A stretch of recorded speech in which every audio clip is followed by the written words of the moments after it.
پورے دن یہودی کے باغ میں محنت کر کے جو کھجوریں حاصل کی وہ اللہ کے نبی کی بارگاہ میں نذر کر دی، حضرت یہی ہے میرے پاس، میں نذر کرتا ہوں قربان جائے آخر نامدار احمد مصطفیٰ محمد مصطفیٰ صلی اللہ علیہ وسلم کی پورے پاک پر ہماری جان قربان۔ اللہ نے فرمایا کہ بلال ان کھجوروں کو تمام جو مال آیا اس کے اوپر بکھیر دو، کیونکہ اللہ کے نظر میں اس کی قدر منزلت بہت زیادہ ہے، بہت زیادہ ہے۔ تو تمام اصحاب اپنے طور پر کوشش کر رہے تھے، لا رہے تھے، دے رہے تھے۔ اللہ تعالیٰ فرماتے ہیں اتنے میں وہ رفیق نبوت بھی آ گیا، اتنے میں وہ رفیق نبوت بھی آ گیا جس سے متائے عشق و محبت ہے استوار، لے آیا اپنے ساتھ وہ مرد وفا شریف، لے آیا اپنے ساتھ وہ مرد وفا شریف، ہر چیز جس سے چشم جہاں میں ہو اعتبار، بولے حضور چاہیے فکر عیال بھی، بولے حضور چاہیے فکر عیال بھی، کہنے لگا وہ عشق و محبت کا رازدار، اے تجھ سے دیدہ ماہو انجم فروغی، اے تجھ سے دیدہ ماہو انجم فروغی، اے تیری ذات باعث تکوین روزگار، پروانے کو چراغ ہے بلبل کو پھول بس، صدیق کے لیے ہے خدا کا رسول بس، صدیق کے لیے ہے خدا کا۔ جب حضرت ابوبکر صدیق نے اپنے گھر کا تمام تر اساس البیت لا کر نبی کے قدموں میں رکھ دیا تو اللہ جو نقطہ نواز ہے اس نے اس انداز میں ابوبکر کو نوازا کہ ان کی نسل سے حضرت مولانا جلال الدین رومی جیسی شخصیت پیدا کر دی جو اسلام کے حصاروں میں بے حصار ہے۔ ہمارا ممکن ہے کہ اپنی علمی قابلیت کی بنیاد پر یورپ کے ذہن کا جواب نہ دے سکیں، شرف بشر کے تقاضوں کو نمایاں نہ کر سکیں، اپنی پہچان اور پھر رب کی پہچان کے حوالے سے حق ادا نہ کر سکیں، تو حضرت مولانا وہ ذات ہیں جو اسلام کے حصاروں میں بے حصار ہیں۔ اور پوریا شریف میں جب میں نے مزار اقدس کا جب زیارت کا شرف حاصل ہوا تو صدر دروازے جیسے داخل ہوتے ہیں اندر ایک شعر لکھا ہوا ہے، ایک شعر وہاں پر لکھا ہوا ہے کعبہ عشاق باشد مقام، یہ جگہ عاشقوں کا کعبہ ہے، کعبہ عشاق باشد مقام، ہر کے ناقص آمدی جا شد تمام، کہ جو یہاں ناقص بھی آئے گا یہاں کے مکمل ہو جائے گا۔ یہ مقام و مرتبہ اللہ اپنے ان دوستوں کو دیتا ہے، ان اولیاء اللہ کو دیتا ہے جو اپنی مرضی کو اللہ کی مرضی کے تابع کر دیتے ہیں، مکمل طور پر دائرہ بشریت میں رہتے ہوئے۔ کیونکہ انسان جب ترقی کرتا ہے تو ایسا نہیں ہوتا کہ چھٹی انگلی نکل آئی یا ساتویں انگلی نکل آئی، ایسا کہیں نہیں ہوتا، وہ ذہنی طور پر ارتقاء کی منازل طے کرتا ہے، وہ عرفان آگہی کی وہ منزل حاصل کرتا ہے جو اللہ کی محبت کے نتیجے میں پیدا ہوتی ہے۔ حضرت مولانا کا مختصر تعارف اس فقیر نے پیش کیا۔ 11 قمری ماہ کی 11 تاریخ 11ویں شب ہے۔ آئیے ایک اور ذات گرامی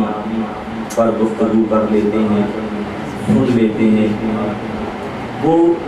جنہوں نے اپنے آپ کو اللہ کی وقت کر دیا، جن کی نظر سے اللہ کی مخلوق کے باطنی نقائص کو انہوں نے صرف اپنی نظر سے دھو دیا، صرف اپنی نظر سے دھو دیا۔ میں نے اپنی تمہیدی کلام میں سورہ آل عمران کی آیت نمبر 60 اور 61 فَقُلْ نَدْعُ أَبْنَاءَنَا وَأَبْنَاءَكُمْ وَنِسَاءَنَا وَنِسَاءَكُمْ وَأَنفُسَنَا وَأَنفُسَكُمْ، مدینہ منورہ میں آل عمران کی آیت نمبر 60 اور 61 میں مضمون ہے جو آئے مباہلہ کہلاتی ہے۔ مباہلہ اس لفظ کو کہتے ہیں، اس عمل کو کہتے ہیں کہ پہلے زمانے میں عیسائیوں میں یہ طریقہ تھا کہ اگر دو گروہ کسی بات پر متفق نہیں ہو رہے ہیں، اختلاف پیدا ہو گیا ہے، اشکال پیدا ہو گیا ہے، تو وہ دونوں کرتے کیا تھے؟ باہمی رضامندی کہ وہ میدانوں میں نکل جاتے اور وہاں جا کر ایک دوسرے کے لیے سخت کلمات کہتے، بد دعا دیتے اس زمانے میں ہوتا کیا تھا کہ جو حق پر ہوتا وہ گروہ بچ جاتا، اور جو ناحق ہوتے وہ کسی نہ کسی بیماری میں، کسی تنگی میں، کسی حادثے کا شکار ہو کر ہلاک ہو جاتا۔ تو مباہلہ اس عمل کو کہا جاتا ہے عیسائیت۔ مدینہ منورہ کچھ عیسائی علماء آئے اور آقا نامدار احمد مصطفیٰ محمد مصطفیٰ صلی اللہ علیہ وسلم سے جب ان کی ملاقات ہوئی اور حضرت مریم علیہ السلام کی پاک دامنی اور عیسیٰ علیہ السلام کی ولادت کے حوالے سے کوئی شک اشکال پیدا ہوا، شک پیدا ہوا، تو ان لوگ عیسائی علماء نے آقا کو مباہلے کی دعوت دی۔ کہ ہم آپ سے مباہلہ کریں گے، ہم وہی کریں گے جو ہم پہلے کرتے آئے ہیں، آئیے ہم آپ سے مباہلہ کرتے ہیں، اندازہ ہو جائے کہ ہم پہ کون ہے۔ جب دن کا تعین ہوا، بہت توجہ رکھیے، جب دن کا تعین ہوا تو ہمارے آقا جب گھر سے نکلے تو امام حسین علیہ السلام گود میں ہیں، امام حسن علیہ السلام نانا کی انگلی پکڑے چل رہے ہیں، درمیان میں فاطمہ الزہرا ہیں اور پیچھے حضرت علی آ رہے ہیں۔ یہ 5 نفوس گھر سے مباہلے کے لیے۔ مدینہ منورہ کے ماحول کا تصور کیجئے، تمام جلیل القدر اصحاب موجود ہیں، مگر اللہ کے نبی نے مباہلے کے لیے جن کو پسند کیا یہ اللہ کی مرضی ہے۔ جیسے یہ 5 نفوس میدان کی طرف بڑھنے لگے تو دور سے عیسائی علماء نے جب یہ منظر کو دیکھا، نوجوانوں سے میری درخواست ہے کہ آئے مباہلہ آل عمران آیت نمبر 7 اور 61 ضرور دیکھیں اور بہت سی کانسیپٹ کلیئر ہو جاتے ہیں۔ یہ 5 نفوس جب گھر سے نکلے اور میدان کے قریب پہنچے تو عیسائی علماء نے دور سے دیکھ کے کہا کہ ہم ان نفوس سے مباہلہ نہیں کر سکتے، کہ ہم دیکھ رہے ہیں کہ اگر یہ پہاڑوں کو حکم دے چل پڑو تو یہ چل پڑے گا۔ اگر یہ پہاڑوں سے کہیں نعرہ رسالت، نعرہ غوثیہ، پہاڑوں اگر یہ کہیں کہ اپنی جگہ سے چل پڑو تو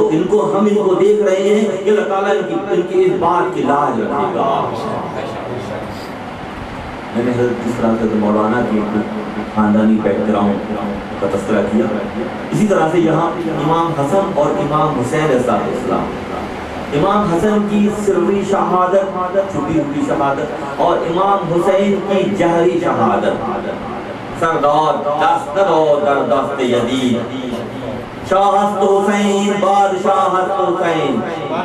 دی ہست حسین دی پناہ ہست حسین، سردار دست دو در دست یزید، حق کے بنا الہ الا حضرت حسین، کہ دین کی بنیاد حسین ہے۔ حق اور باطل کو واضح طور پر اس میدان میں اللہ نے صاف کر دیا کہ یہ حق ہے اور یہ باطل ہے۔ امام حسن کی سری شہادت اور امام حسین کی جہری شہادت، اور اب یہ قرآن کہ شہید کو مردہ نہ کہو، شہید کا خون معاشرے میں اس طرح داخل ہو جاتا ہے کہ انقلاب اور برپا ہوتا ہے۔ جب ان 2 شہادتوں کے بعد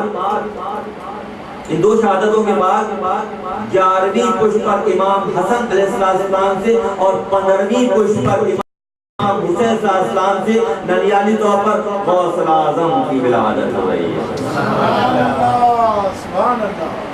11ویں پشت پر دادیالی طور پر جا کے امام حسن سے رشتہ ملتا ہے اور ننیالی طور پر امام حسین علیہ السلام سے جا کر رشتہ ملتا ہے، کن کا؟ وہ جو غوث اعظم کہلاتے ہیں۔ جب شہید کوئی اللہ کی راہ میں ارادہ اور حربت اپنی گردن کو دے دیتا ہے تو پھر الحضر یہ قرآن کہ وہ جو شہید ہے اس کو مردہ نہ کہو، یہ اللہ مجازت دیتا ہے۔ اور پھر ان کے خون سے معاشرے کی نمو ہوتی ہے، معاشرے میں حیات پیدا ہوتی ہے۔ تو اس طرح سے آپ کی ولادت ہو رہی ہے، مادرزاد بنی ہے، مادرزاد ماں کے پیٹ سے بنی ہے، حضرت غوث اعظم رضی اللہ تعالیٰ عنہ۔ ولادت کے کچھ ہی دنوں کے بعد رمضان شریف آ گئے، تو آپ کا معاملہ یہ تھا کہ روزہ رکھتے تھے اور ماں کا دودھ نہیں پیتے۔ کچھ ہی دنوں میں مشہور ہو گئی بات کہ عبد القادر جو بچہ پیدا ہوا ہے ابو صالح نبی کے گھر میں، وہ روزے رکھتا ہے، پوری معاشرے میں اپنی اطلاع پھیل گئی۔ وہی ہوا جو آج تک ہمارے ساتھ